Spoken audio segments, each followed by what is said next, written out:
Let's start, first of all, with Philadelphia. The Eagles, very impressive win against the Cowboys. Cowboys played really well that Thursday night game. Dallas was athletically very active. Dak Prescott looks really different. They threw the ball down the field. CeeDee Lamb made some amazing catches. I was a little surprised they didn't go more to George Pickens. I think he had only 3 catches.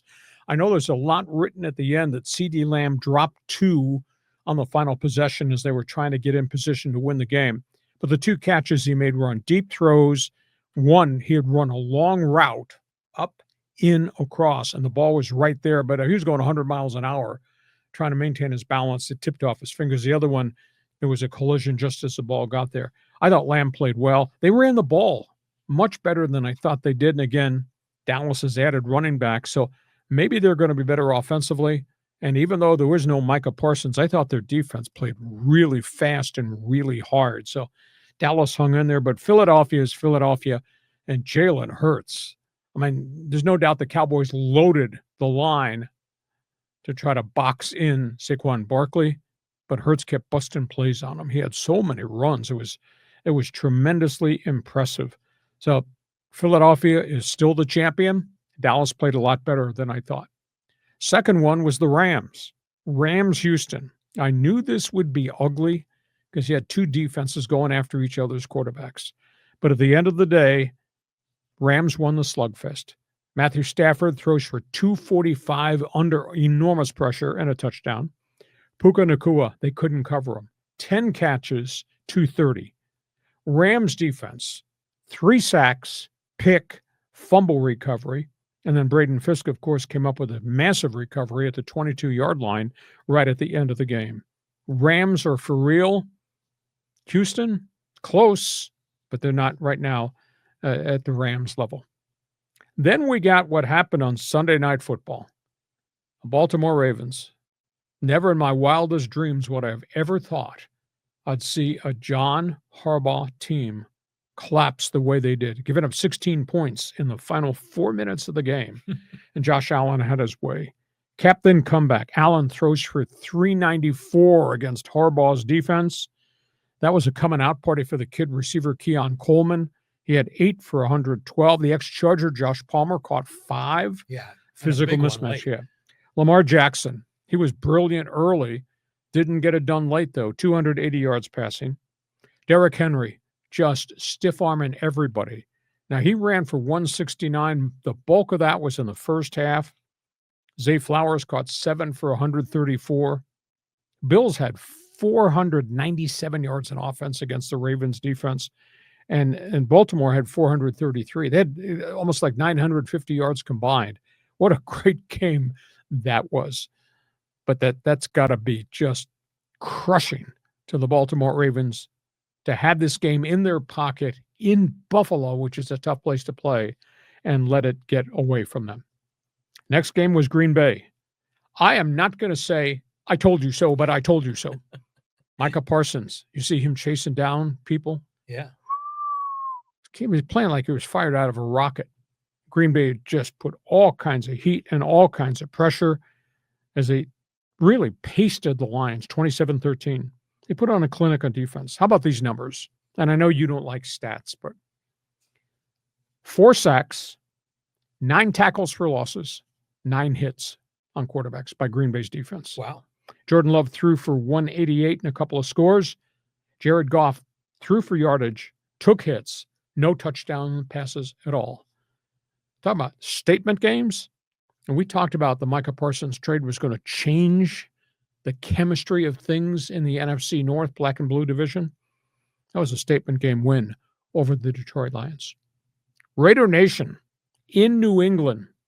I'm not sure whether we view this as the coming out of all things Geno Smith under Pete Carroll, or whether we view this as Mike Vrabel's team has a lot of new parts and played really sloppy and didn't get the job done.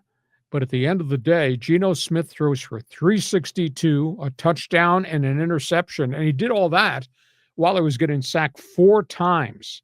His tight end, Brock Bowers, caught 5 for 103, but he suffered a knee injury later in the game. We don't know the extent of it. He took a blow up on the quad area, running down the sideline, not on the knee directly, on the quad, and wobbled out of bounds. So we don't know whether he sprained something, whether he tore meniscus. We'll find out probably late this afternoon into the evening. Jacoby Myers had 8 catches for almost 100 yards. Drake May threw for a ton, but Drake May got sacked 4 times. Thank you, Max Crosby. He was everywhere. That was a really impressive debut game for the Raiders in Foxborough, and everybody thought Vrabel's team's going to show up and they're going to be tough and violent, and instead they showed up and they were kind of sloppy. A lot of criticism in Boston. Cincinnati went into Cleveland. This is I'm a big numbers guy. This is a surprise story.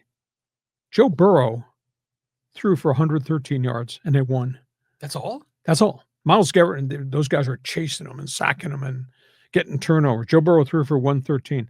The Bengals had 141 yards total offense. Really? And they won in Cleveland.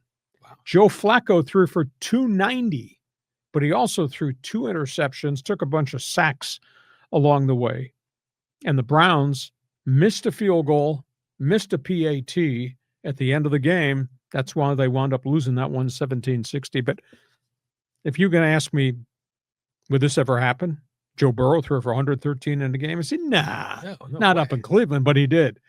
Miami, they go to Indianapolis, and they got killed. 33-8 final score.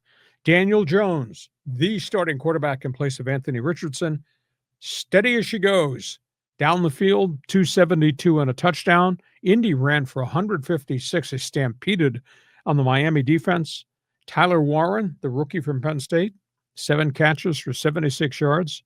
Tua, 2 picks, a fumble, 3 sacks.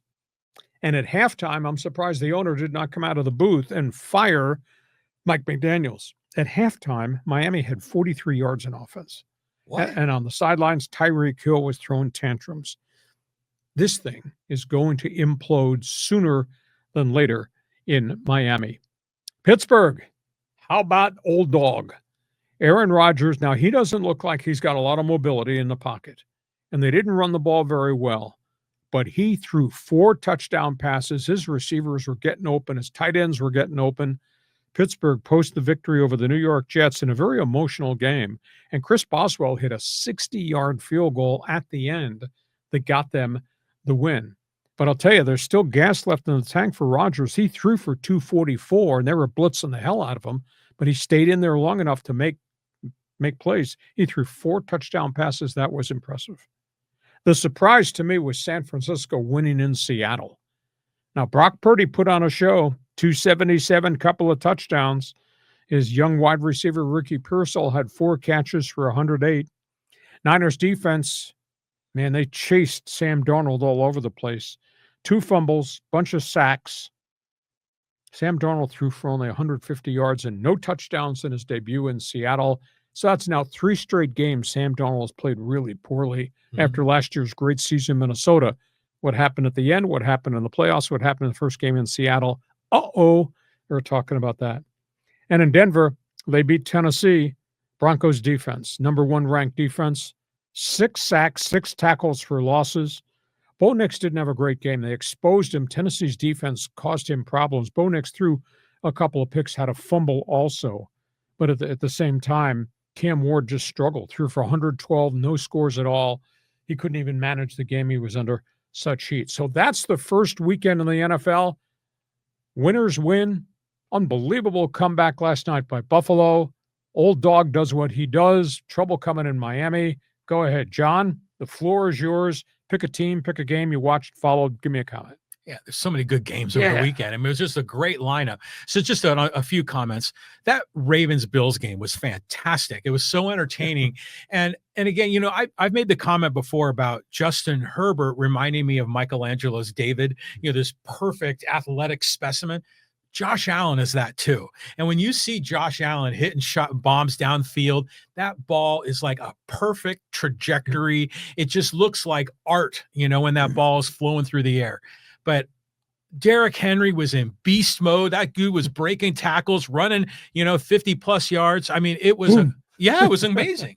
So it was a great game, and I'm happy for Josh Allen, because of his upbringing, and he wasn't on the radar of big D1 schools, and he came out of high school. So I like seeing him have success.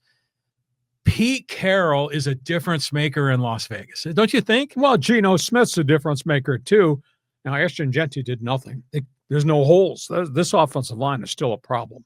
Well, I just think that the whole energy is different when Pete Carroll is there. I mean, compared to who was that last coach that we had? That Antonio Pierce. Antonio Pierce, who always kind of looked street guy. Yeah. Pete Carroll is totally different. I hope Brock Bowers does not have a major knee injury. Yeah, because he's a major part of that package. Geez, the 2 tight ends on that team are unbelievable. Yep. The Steelers game was interesting. For number one, Justin Fields played a lot better than I expected. Mm-hmm. He did all right. But to your point, you said that Aaron Rodgers throws off that back foot, a lot. And remember, they usually condemn that. Quarterback coaches, TV commentators said, "Oh, don't throw it off your back foot. You're going to get intercepted." And that's all Aaron Rodgers ever did. Well, they were blitzing, which meant single coverage on his receivers, and his receivers were running great routes and getting open. And, the Jets never got out of the blitz. Did they pressure Rodgers? Yes. And Rodgers struggled with bodies around him moving. But yet there were some times he hung in there, knew he was going to get popped, but he saw his guys crossing the field, beating single coverage, and he was throwing lollipops, and guys are just running under it. Yeah. I was very impressed. What's his name? DK Metcalf? Yeah. I mean, he looked good. Yeah, big brute of a wide receiver, and he's got the 2 tight ends. And this young kid, Austin, was beating the coverage all the time. You're going to blitz? No problem. One-on-one, me in that corner, good night now. Good night now. So, it was interesting watching all these games. Like, the schedule makers did a great job. Well, it's all about TV ratings the first week. I bet the TV numbers are going to be through the roof. Oh, for sure. Towards the moon. That's all things NFL. That's the first half of this podcast.